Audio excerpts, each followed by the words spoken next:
Donc voilà. Maintenant qu'on a fini de traiter toutes nos données, nous allons essayer de voir comment on tourne, comment on met en œuvre le modèle SWOT. Donc là, ça se loge, c'est le logiciel ArcSWOT, c'est une extension de ArcGIS.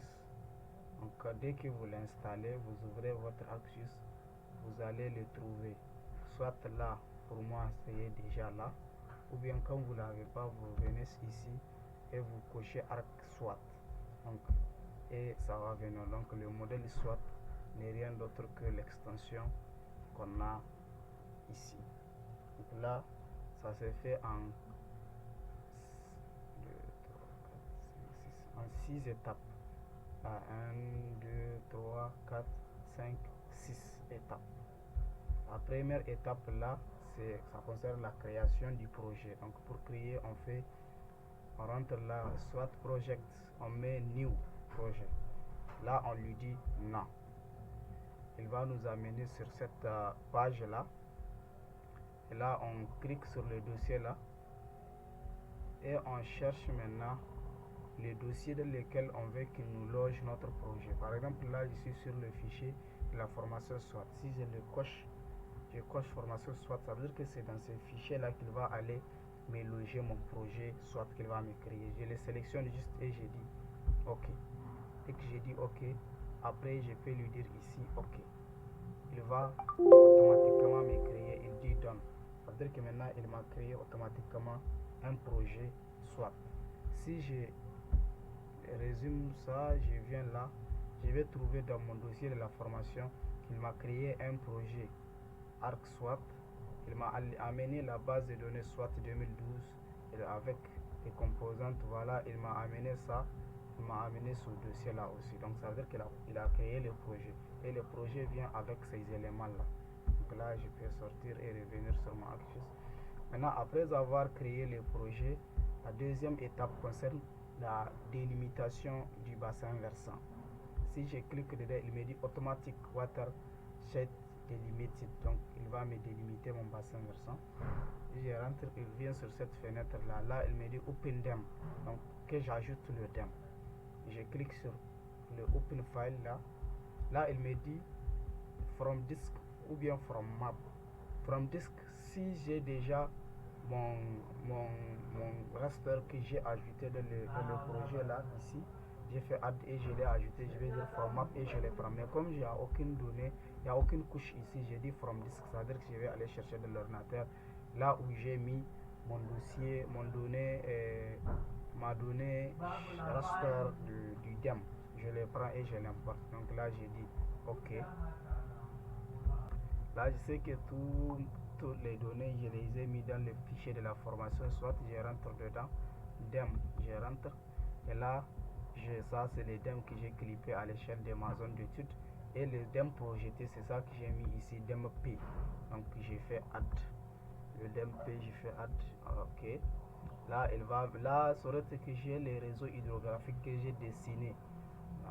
J'ai digitalisé, je vais l'importer à partir de là, mais bon, comme je ne l'ai pas, je vais l'idée de les tracer lui-même automatiquement. Donc je fais ici flow direction and accumulation, je clique dessus, il va tourner. Donc ça plus le bassin, la zone est grande, plus ça va prendre beaucoup plus de temps. Mais là, bon, comme c'est un petit bassin versant, ça va pas prendre beaucoup de temps, ça va tourner.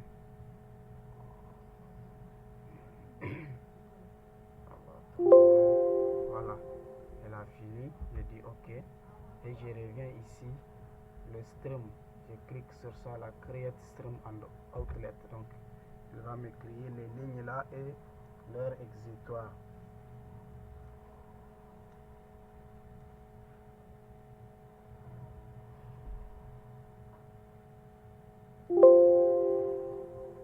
Ça aussi il a fini, je lui dis OK. Et là je viens ici là,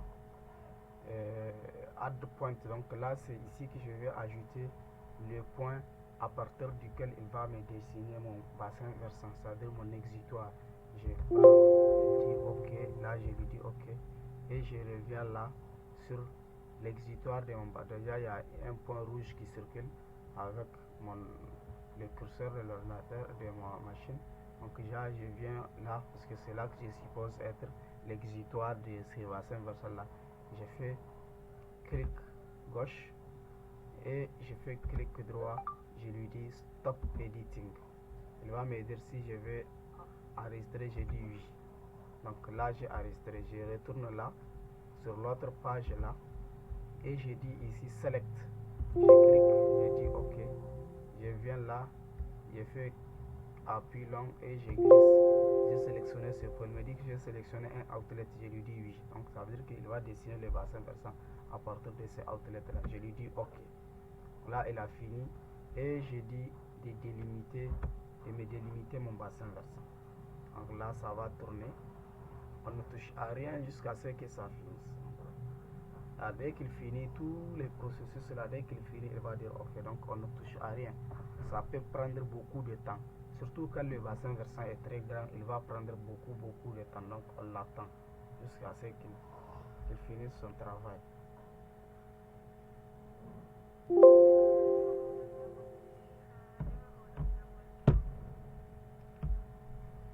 Donc là il a fini, je dis ok, et là je lui dis calculer sous-bassin paramètres. Donc là il va me calculer les paramètres des sous-bassins versants parce que c'est aussi utilisé dans la modélisation hydrologique. Donc il lui faut tous ces paramètres là pour pouvoir continuer la suite. Donc je lui dis hop, il lui dit de calculer, elle va tourner aussi.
Ça n'a pas fini, on l'attend. Là il a fini, il dit ok, je lui dis ok, il va tourner aussi.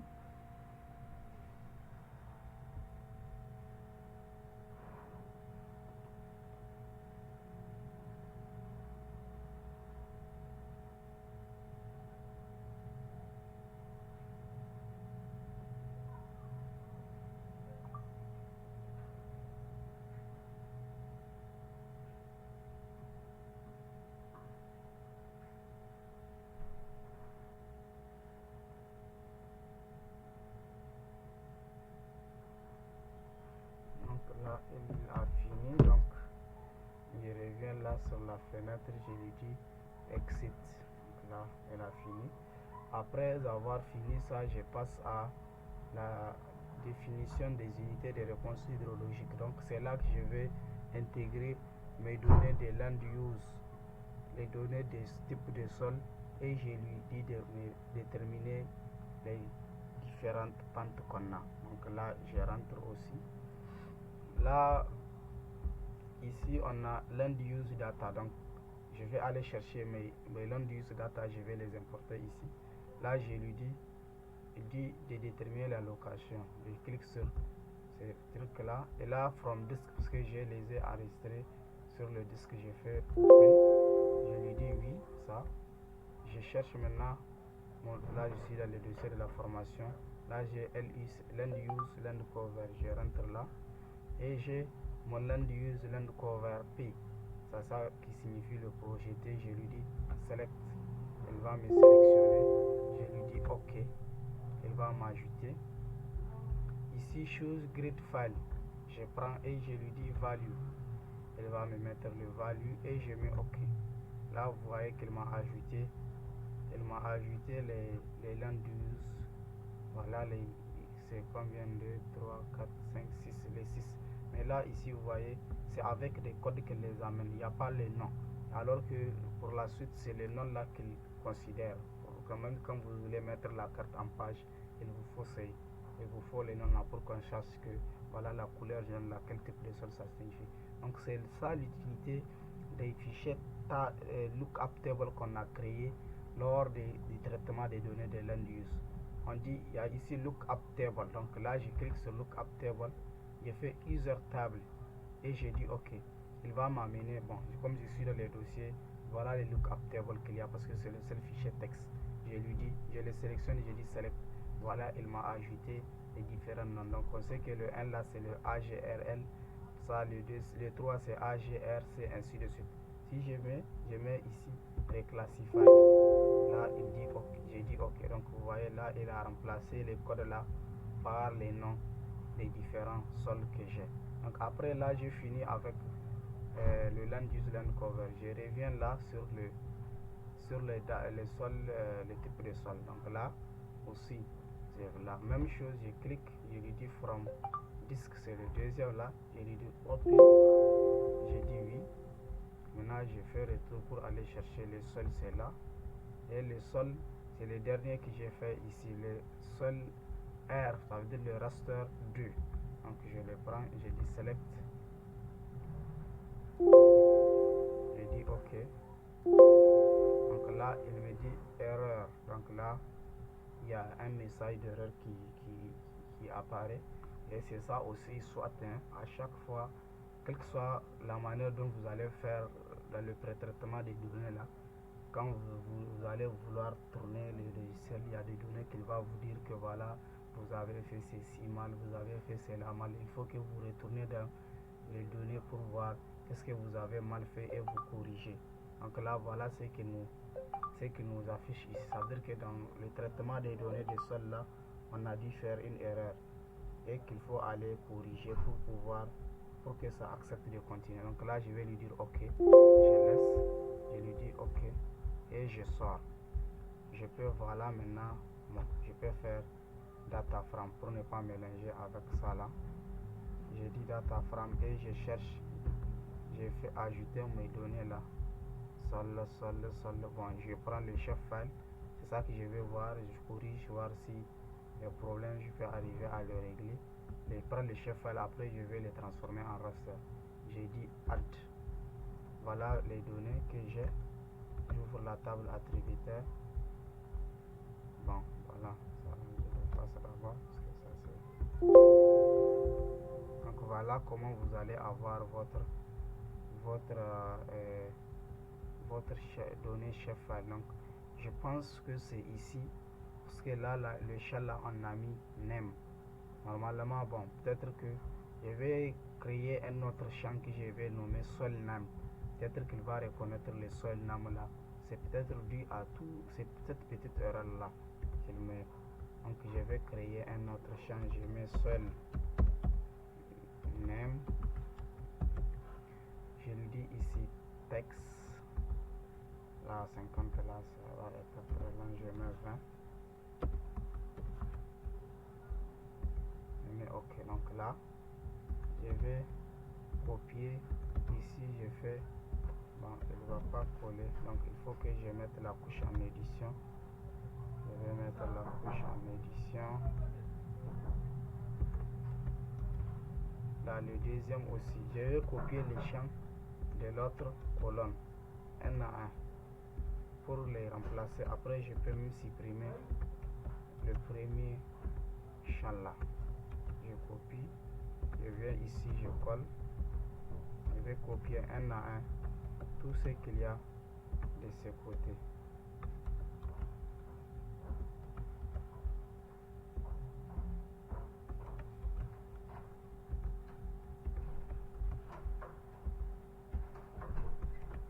Je copie.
Voilà, donc je viens de cocher, de transposer toute cette colonne là par là. Donc cette fois-ci, la colonne là est même inutile pour moi. Bon, j'enlève l'édition d'abord. J'ai dit save edit et stop edit. Donc je peux même supprimer cette colonne là. J'ai dit oui, je vais supprimer. Et maintenant j'ai seul name et value uniquement. Là maintenant après je peux aller à conversion tools, to raster, j'ai dit polygon to raster. Donc je fais input, là c'est le seul P que je vais mettre. Là je lui dis de me mettre le seul name. Là je fais là, je suis déjà dans mon fichier de sol, je lui dis sol R3. Bon, là c'est juste pour préciser parce que je vois sol R et il y a sol R2. Je fais sol R3 et je lui dis maintenant OK. Donc il va tourner et il va me transformer cette couche là en chef file et en raster, parce que là c'est un chef file que j'ai ici. OK, il dit que c'est fait, même s'il l'a pas ajouté, il dit que c'est fait, mais bon, c'est pas grave. Donc je peux aller retourner maintenant dans mon fichier de la formation, dans le sol. Je cherche le lookup table parce que même là j'ai écrit name tout court. Donc je vais mettre sol tiré de 8 name et j'ai dit enregistrer. J'ai dit sol tiré de 8 name, j'ai dit enregistrer. Donc là et c'est OK. Je pense que maintenant la donnée va être à la forme qui convient. Donc là je peux même supprimer le data frame là, le new frame que je viens de faire, parce que là j'ai déjà enregistré la couche. Là je reviens sur le land use. Déjà le land use je l'ai ajouté, pas la peine. Je reviens cette fois-ci sur le sol data. Donc là je reprends et fais disk. Je reprends exactement. Donc là je prends le sol R3. Je lui dis select. Je lui dis OK. OK, maintenant il m'a plus ajouté le message d'erreur là, ça veut dire que c'est bon, je l'ai corrigé. Donc pour vos travaux futurs, au lieu de name là, tel que je l'ai mentionné dans le pré-traitement des données, c'est seul name qu'il faut mettre. Donc là je prends value, je lui dis OK et il m'ajoute mes différents types de sols que j'ai. Là, je lui dis, je clique sur user seul, il m'ajoute les names et je lui dis lookup table. Je prends le lookup table que j'ai ici pour les sols. Je lui dis OK. Et il va, là, il ne reconnaît pas. Là aussi, il doit y avoir une erreur. Là aussi, il doit y avoir une erreur. Ah, je reprends.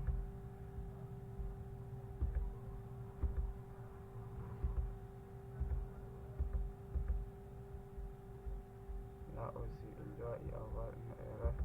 Je reprends. Lance 3.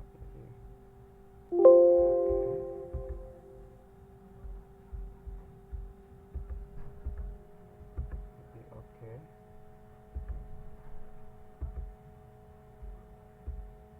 Normalement, ça doit.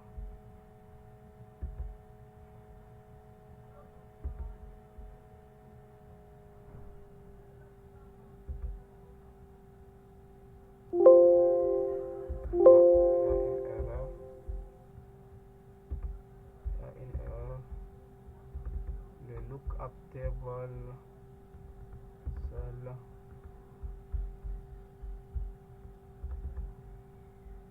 Le lookup table est là.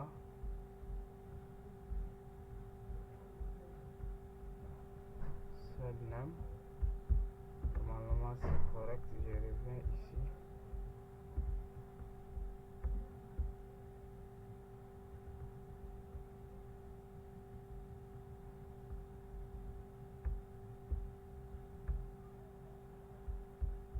Je vais quitter le projet et revenir. Peut-être qu'il n'a pas pris la modification en compte. Je quitte, je reviens.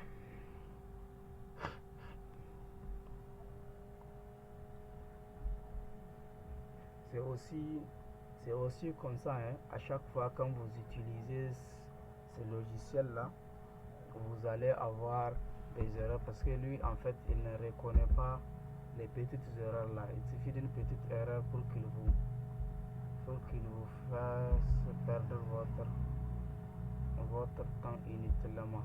Là voilà, je vais revenir.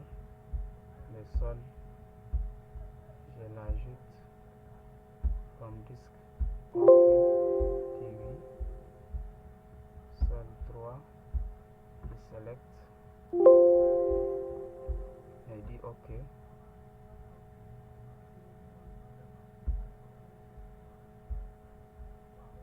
Voilà, il a ajouté, je dis value, dit OK et classique, je dis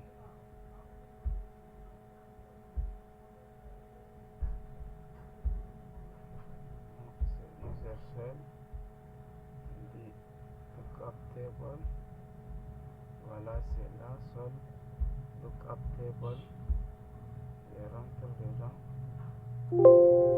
Voilà, il ne reconnaît pas aussi, il doit y avoir une erreur. Donc bon, je vais retourner voir, j'enlève le seul name là, je viens là, lookup table, j'enlève le seul name, voilà, j'enregistre, je viens enregistrer, je sors, je reviens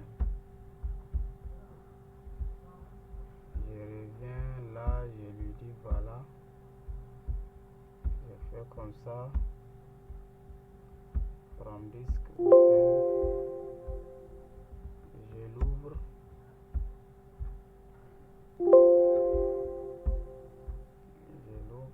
voilà, là je mets value, je mets OK, là je coche sur user seul, la lookup table, je clique, je viens là, je dis select, je fais OK. Voilà, donc là il a pris en compte. C'est formidable. Ça veut dire que dans la table attributeur des sols, le nom vous allez écrire sol name, mais dans le lookup table il faut écrire juste le name et vous passez. Donc vous voyez à quel point à quel point le logiciel est très capricieux. Il suffit d'une petite erreur pour que ça fasse ce tour là, et donc il faut aller réfléchir, voir où est-ce que vous avez fait ceci, où est-ce que vous avez fait cela, vous corriger pour pouvoir passer. Donc là je viens de finir ça aussi, je lui dis reclassified, donc là il va me reclassifier mes données, je dis ok. Après je reviens sur slope. Le slope, donc là c'est les pentes qu'il va me créer. Je peux lui dire single slope, donc là il va me faire simple, multiple. Là et je vais lui dire voilà, je vais lui donner des classes. Si je veux des classes, de 5 classes ainsi de suite. Donc bon, je peux laisser sur le simple et je lui dis reclassified. Donc il va me reclasser, je dis ok. Donc là il a fini. Bon, là le sol et land use, il faut que je rajoute parce que là il ne me permet pas la suite. Ok, bon, le land use, je reviens. Là je prends le projeté, je dis ok. Value, je dis ok. Lookup table, user cell.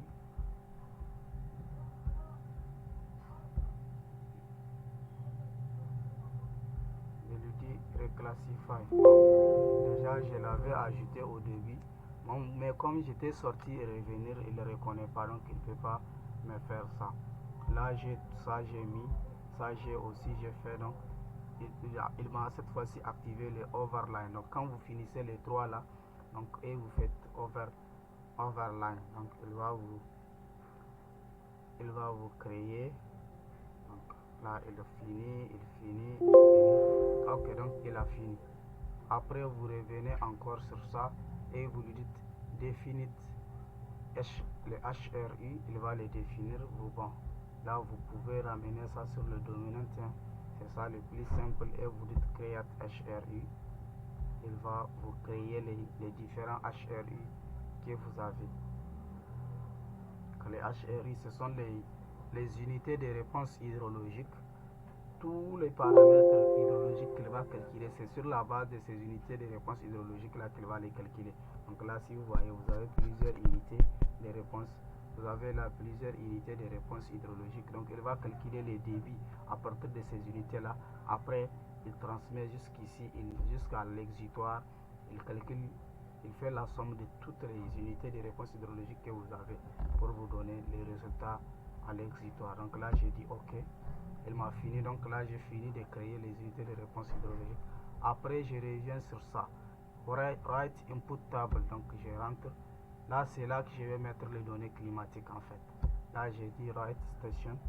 Là je viens sur le WG, là c'est ici que je vais mettre le WGN que j'ai créé. Là il me dit WGN, je dis oui ici. Là run 9 data, c'est les précipitations, je clique simuler, ou bien j'ai les données. Donc là j'ai les données, je vais pas lui dire de simuler.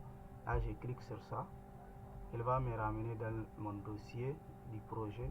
Je fais climat PCP, bon comme run of PCP, et je prends le truc là, le STPCP. Donc c'est ça, c'est là où j'ai les stations et avec leurs données, toutes les stations combinées. Donc c'est ça le ST. Je lui dis oui, il a pris. Là je viens température data, je ne lui dis pas de simuler parce que je les ai déjà. Je fais là aussi, je fais retour, je viens sur PCP, TMP, je dis ouvrir, il va ouvrir. Là vous voyez humidité relative, je laisse sur simuler parce que je ne l'ai pas. Radiation solaire, je laisse sur simuler parce que je ne l'ai pas. Et les wind dissipation, je laisse sur simuler parce que je ne l'ai pas. Et je lui dis ok. Donc il va tourner et je dis que c'est correct. Donc là je peux sortir s'il a fait, et là je viens sur write station. Donc là je viens sur, donc là je vais créer les tables des données hydrologiques, des données climatiques. Là je rentre là, donc là je dis bon, Je vais prendre d'abord ici une station. Je mets WGN runoff. Je mets là, c'est PCP qu'il faut mettre. PCP, je mets température, je mets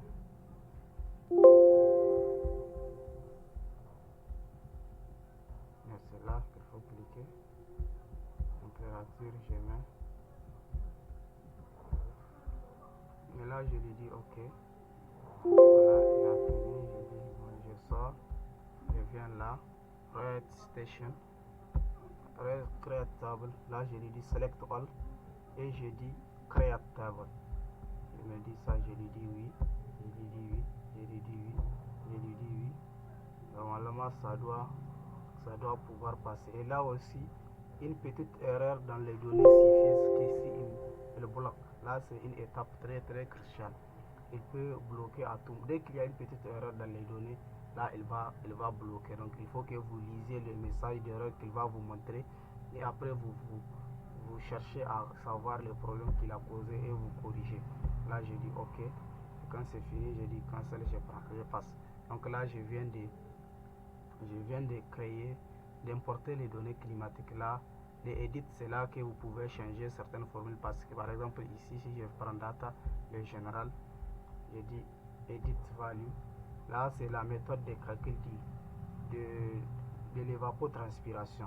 Comme nous, on n'a pas toutes les données, on a pris que température et précipitation.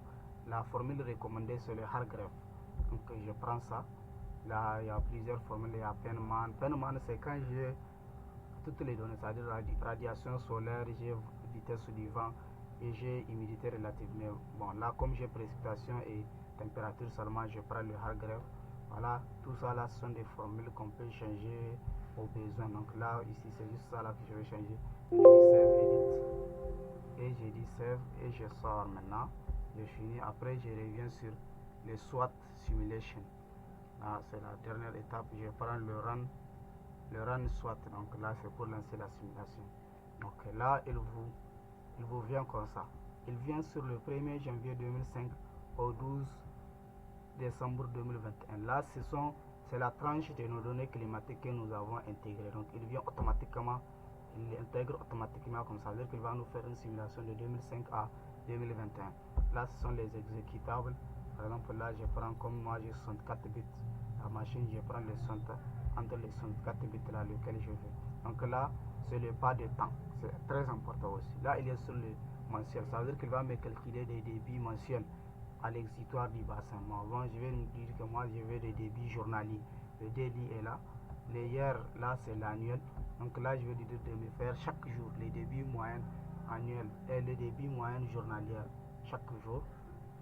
Là, c'est le skip là.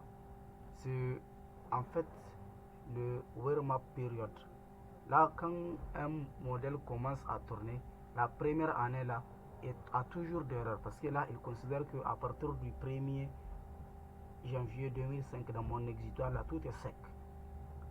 Et le 1er janvier, ce qu'il va me donner là ne peut jamais être la réalité. Parce que le bassin versant n'est pas sec à l'heure là, au 1-1 2005. Le bassin versant n'est pas sec, mais lui, il va le considérer comme étant sec. Il n'y a rien dedans, il n'y a aucune eau dedans. C'est pour cela que de préférence, on met le warm-up période là, par exemple 2 à 3 ans. Ça veut dire quoi? Ça veut dire que les 2 premières années, je ne les considère pas. C'est comme si je suis en train de les exclure des données qui m'intéressent. Là, quand je mets le 2 là, lui, il va commencer, les résultats qu'il va me donner à la fin, il va les commencer à partir de 2007. Donc, ça va être de 2007 à 2021. Parce que je considère que les 2 premières années là, le modèle est en train de s'entraîner. C'est ça qu'on appelle la période d'entraînement du modèle. Donc, il s'entraîne pour pouvoir me donner des bons résultats. Juste peut-être à partir de la 3e année, on peut dire que voilà, les données peuvent être considérées comme des bonnes données. Donc si je prends 2 ans ici, si vous pouvez prendre 3 ans, mais pas beaucoup. Donc après 2 à 3 ans, c'est bon. Là ici, je clique sur ça, je me dis finish done. Et là je prends Ronos SWOT. Donc il va me simuler les débits. Voilà qu'il est en train de simuler. Donc je lui dis successfully. Donc il m'a simulé les débits, les peut sortir. Si je vais rentrer ici, je rentre dans read swat output. Là je viens là, c'est où j'ai dit run swat check. C'est pour voir en fait run swat check. Bon là il vient comme ça, je sors. Donc voilà, je peux sortir maintenant. Je viens de finir en fait la simulation. Si je sors, je viens là dans mon dossier, je viens dans scénario des fautes table output texte output. Là c'est le dossier output, le dossier de sortie qu'il m'a créé. Donc si je viens là, le output, les HRU là, si je l'ouvre avec un fichier Excel, vous allez voir comment les données qu'il m'a simulées vont se présenter. Elle va sortir.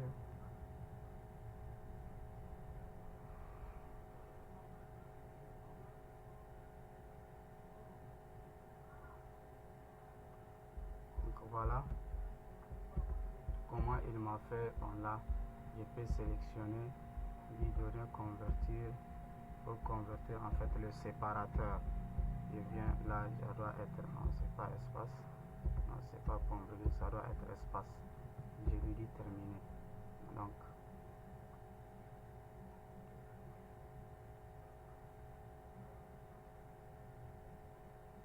Donc voilà, les données qu'il m'a simulées sont des données journalières. Là on a là le flow là, c'est ça la précipitation. Les in c'est les entrées et les out c'est les sorties. Donc c'est là qu'on a les débits, les vrais débits. Là les cèdes là c'est la sédimentation. Donc si je prends ça là, je tire jusqu'en bas, je fais shift, je sélectionne et voici, je dis que je vais intégrer, je vais faire un graphique avec, par exemple je fais une courbe.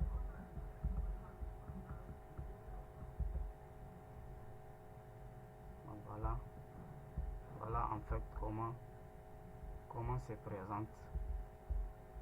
présente la courbe. Donc là ce sont des données journalières sur toute la série là. Donc voilà en fait comment il me trace la courbe de mes débits. Voilà en gros les données. Donc ça on peut les utiliser pour faire pour l'étape suivante, la calibration et validation du modèle. Là on peut les utiliser aussi pour faire plusieurs figures, voilà, en fonction de ce que nous voulons faire. Donc lui, l'important c'est qu'il nous a produit des débits qui sont des débits simulés à l'exutoire de ces bassins versants là. Là on peut dire que voilà, on peut les utiliser pour divers types de traitements, divers types de besoins. Donc là voilà, nous venons de voir comment est-ce qu'on peut tourner, comment est-ce qu'on tourne le logiciel SWAT.